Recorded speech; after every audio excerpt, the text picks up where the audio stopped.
గారు first 4 weeks time ఇచ్చినప్పుడు నార్మల్గా ఇది సీరియస్ ఇష్యూ, పేద ప్రజలకు సంబంధించింది, బడుగు బలహీన వర్గాలకు సంబంధించిన ఇష్యూ కాబట్టి ఎంబడే కౌంటర్ ఫైల్ చేయాలి, అయినా ఫైల్ చేయలేదు. ఎందుకు రాష్ట్ర ప్రభుత్వం ఇంత నిర్లక్ష్యంగా వ్యవహరించారు? ఉద్దేశపూర్వక నిర్లక్ష్యమా లేకపోతే ఒక అడ్మినిస్ట్రేటివ్ డీలేనేనా?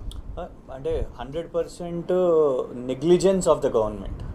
ఇంటెన్షనల్గా వాళ్ళు వీటిని delay tactics, to buy time, to kill time, ఇవన్నీ చేస్తున్నారు. ఇది మొదటిసారి కాదు, ఎన్నోసార్లు కూడా గౌరవ కోర్టు, హైకోర్టు కాంగ్రెస్ ప్రభుత్వాన్ని మీరు ఎందుకు కౌంటర్ విషయం మీద ఇవన్నీ డిలే చేస్తూ ఉన్నారు అని ఎన్నోసార్లు చెప్పడం జరిగింది. అంతేకాదు కంటెంప్ట్ ఆఫ్ కోర్ట్ అనేది మనము హైడ్రా విషయం మీద చూసినాము, మనం ఎన్నోసార్లు కూడా చూసినాం ఎలా కోర్టు చెప్తున్నా కూడా ఆపకుండా కూల్చివేతలు. హైదరాబాద్ సెంట్రల్ యూనివర్సిటీ చెట్లు నరికివేతలు కానివ్వండి, లేకపోతే మూసీ పేరు మీద ఇక ఎన్నో చోట్ల కూడా బుల్డోజర్లు తీసుకొని ఎన్నిసార్లు కూల్చేసిరో కూడా మనం చూసినాం. సో ఇక్కడ పథకాల విషయం మీద కూడా ఇవాళ కోర్టు దగ్గర ఇవన్నీ వచ్చినప్పుడు ఎక్కడనో ప్రభుత్వమే వెనుకొండి పిటిషన్ లేపిస్తున్నదా అని కూడా ఒక అనుమానం ఎందుకు రావద్దు? 13 సంవత్సరాలు పడని పిల్లు ఇప్పుడు పడ్డది. ఇప్పుడు చూడండి, ఇన్ఫ్యాక్ట్ బీసీ రిజర్వేషన్ విషయం మీద కూడా అట్లనే జరిగింది కదా.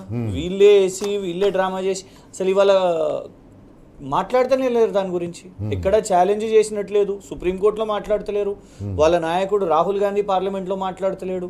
సో ఇవన్నీ కూడా కావలసుకొని వీళ్ళే చేపిస్తున్నారు కావచ్చు అనుమానం వస్తున్నది. కానీ మీరు అన్నట్టు అడ్మినిస్ట్రేషన్గా వేరే ఇష్యూస్ తీసుకోవచ్చు, కానీ ఇక్కడ ఇది వెల్ఫేర్కి సంబంధించి ఎంతోమంది లక్షల కోట్ల మంది ప్రజలకు బెనిఫిట్ అయ్యే విషయం. ఇవాళ కళ్యాణ్ లక్ష్మి, షాదీ ముబారక్ చేసిన వాళ్ళు రేపు ఏ స్కీమ్ అన్నా ఇట్లనే చేయొచ్చు. ఇలా కాంగ్రెస్ చెప్పిన స్కీమ్స్ ఎట్లా మరి అమల్లో కావాలి? ఎస్సీ డిక్లరేషన్ గురించి ఏం కావాలి, బీసీ డిక్లరేషన్ గురించి ఏం కావాలి, మైనారిటీ డిక్లరేషన్ గురించి ఏం కావాలి? అండ్ ఇంకోటి ఏమన్నారు శైలేష్ గారు, ఇవన్నిటిని రాహుల్ గాంధీ గారు ఏమని అన్నారు, తొలి క్యాబినెట్లో చట్టం తీసుకొని వస్తామని. చట్టం అన్నప్పుడు ఏంటిది అన్నట్టు, ఏదన్నా అమల్లో లేకపోతే ప్రభుత్వం చట్ట వ్యతిరేకం చేసినట్టే, అప్పుడు ప్రజలు పోయి కేసు వేయొచ్చు. ఇవాళ నువ్వు చేస్తున్నది అదే కదా మరి. ఒకటేంటిది, నువ్వు ఇవాళ నీ ప్రభుత్వం ఏమీ పథకాలు తీస్తలేదు కాబట్టి నీకు సింపుల్గా దొరికింది ఏంటిది, కేసీఆర్ గారి పథకాలను బంద్ చేయాలంటే ఇవన్నీ చేయాలి.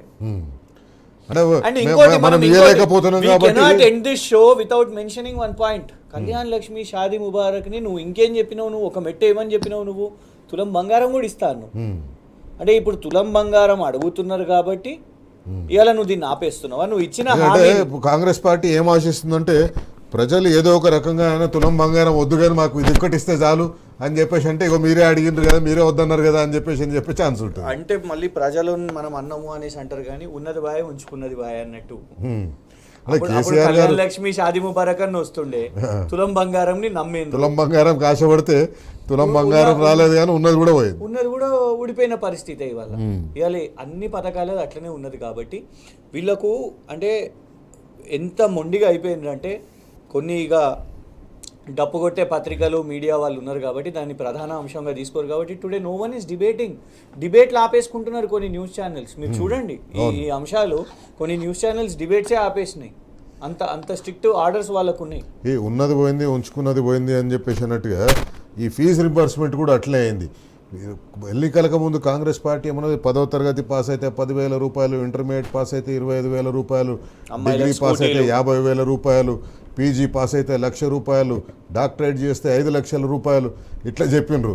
కానీ ఇప్పుడున్న ఫీజు రీఎంబర్స్మెంట్కి దిక్కులు ఎక్కడో పోయింది. సరే అమ్మాయిల యొక్క స్కూటర్లకి అది మర్చిపోండి, అది వాళ్ళు అన్నారు, జనం నమ్మిండ్రు, అమ్మాయిలు నమ్మిండ్రు. అమ్మాయిలు ఎవరైతే వాళ్ళ అధికారంలోకి వచ్చిన తర్వాత స్కూటర్ నడిపించే అవసరం ఉన్నదో వాళ్ళకి ఇప్పుడు అవసరం లేకుండానే పోయింది కాబట్టి వాళ్ళు కూడా మర్చిపోయినట్టుగా అనిపిస్తుంది. ఈ ఒక్కొక్క సంక్షేమ పథకాన్ని ఇట్లా నీరు గారుస్తూ పోతుంది, కొత్త సంక్షేమ పథకాలు లేవు. మరి రాష్ట్ర ఖజానాలో ఉండే పైసలు ఎక్కడ పోయినాయి? సంక్షేమానికి సపరేట్గా ఉంటాయి, ఆ పైసలు ఎక్కడ పోతున్నాయి? ఒకటి, నంబర్ 1, వృధా ఖర్చు చాలా జరుగుతుంది. మనం దాన్ని వాళ్ళు ఏంటిదంటే, వాళ్ళు ప్రభుత్వంలో ఉన్నారు కాబట్టి మనము విచారణ, వాళ్ళు ఏమి కూడా వాళ్ళ మీద ఎలాంటి విచారణలు లేవు కాబట్టి వాళ్ళ వృధా ఖర్చు ఏంటిది అని అంటే, కాంగ్రెస్ పార్టీ దేశంలో ఏమి ఎన్నికలు ఉన్నాయో అక్కడ జరిగే ఎన్నికల ప్రచారాలకు, న్యూస్ పేపర్ అడ్వర్టైజ్మెంట్స్కు 100 కోట్లు, ఎలక్ట్రానిక్ అడ్వర్టైజ్మెంట్స్కి 100 కోట్లు, కొత్త హెలికాప్టర్ రాహుల్ గాంధీ గారు లేదు నీ హెలికాప్టర్ పాతగా ఉంది అనగానే కొత్త హెలికాప్టర్ అది ఎవరు ఉపయోగిస్తారు? రాహుల్ గాంధీ గారు ఉపయోగిస్తారు. ఇక్కడి నుంచి ఒక పెద్ద డిలక్స్ ఆ బస్సు కూడా వాళ్ళకే పంపిస్తారు. సో ఇవాళ ఇక్కడ ఇంకొకటి, ఇవాళ వస్తున్న ఖజానాని కూడా వీళ్ళు ఇవాళ మన ప్రొజెక్షన్ ఇవాళ ఏంటిది, అల్టిమేట్గా మనం చూద్దాం 4th సిటీ అనేది ఉన్నది. ఇవాళ లార్జర్గా మనం ఆలోచించాలి శైలేష్ గారు. ఈ ఒక భూమి ఏదో బయటికి వెళ్ళింది కాబట్టి మనం తీయగలిగినాం, కానీ ఆ 4th సిటీ అనే మాయాజాలంలో ఎన్ని భూములు అన్నదమ్ములకు పంచిరు ఎవరికి తెలుసు? ఆ 4 బ్రదర్స్ ఉన్నారు కదా, ఇవాళ రేవంత్ రెడ్డి గారు ఎవరినైతే సెటిల్ చేద్దాం అనుకుంటున్నారో, తిరుపతి రెడ్డి, కొండల్ రెడ్డి, జగదీశ్వర్ రెడ్డి అండ్ కృష్ణారెడ్డి, ఈ నలుగురు అసలు ఎన్ని భూములు అక్కడ 4th సిటీలో ఉన్నాయనేది ఎట్లా తెలవాలి, ఎప్పుడు తెలవాలి? వీరు ముఖ్యమంత్రిగా కొనసాగితే ఫేర్ ఇన్వెస్టిగేషన్ ఉండే అవకాశమే లేదు. సో ఇవాళ ఈ ఫస్ట్ నుంచి కూడా ఇప్పుడు కేసీఆర్ గారు అప్పు తీసుకున్నారు అని మీరు మొదలుపెట్టినప్పుడు చాలా స్పష్టంగా శ్వేతపత్రం అని కేటీఆర్ గారు రిలీజ్ చేసి రూపాయి, ఎందుకంటే ఈ దేశంలో రూపాయి బ్యాంకులున్నా, రూపాయి మన జేబులున్నా, రూపాయి మార్కెట్లు ఎక్కడన్నా ఉన్నా కూడా రిజర్వ్ బ్యాంక్ ఆఫ్ ఇండియాకి అయితే తెలుస్తుంది. రిజర్వ్ బ్యాంక్ ఆఫ్ ఇండియాకి తెలియంది తెలంగాణ ప్రభుత్వం ఎలాంటి అప్పు తీసుకోలేదు.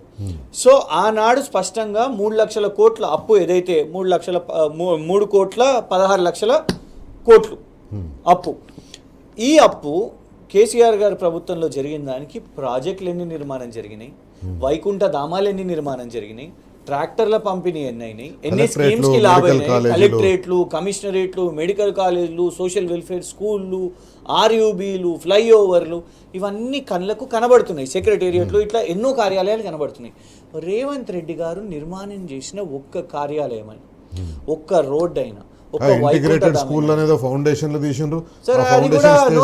కార్పొరేట్ కంపెనీస్ మీరు అనే యంగ్ ఇండియా స్కూల్స్ ఒక్కటి కూడా ఇప్పటి వరకు ఓపెనింగ్ కాలేదు. నంబర్ 1 జరిగిన ఒక్కటి ఓపెనింగ్ కూడా అవి ఈ సోషల్ రెస్పాన్సిబిలిటీలో కార్పొరేట్లు కంపెనీ ఆరుట్లది ఉంది చూడండి, అది కార్పొరేట్ కంపెనీస్ పైసలతో నిర్మాణమైంది, రాష్ట్ర ప్రభుత్వం కాదు. మొత్తం కూడా కొత్తగా ఏం నిర్మించలేదు, అది కూడా పాతదానికి రెనోవేట్ చేసిండ్రు. ఎందుకు నిన్న పాడి కౌశిక్ రెడ్డి గారితే మనకు ఉదాహరణ కనబడుతున్నది కదా.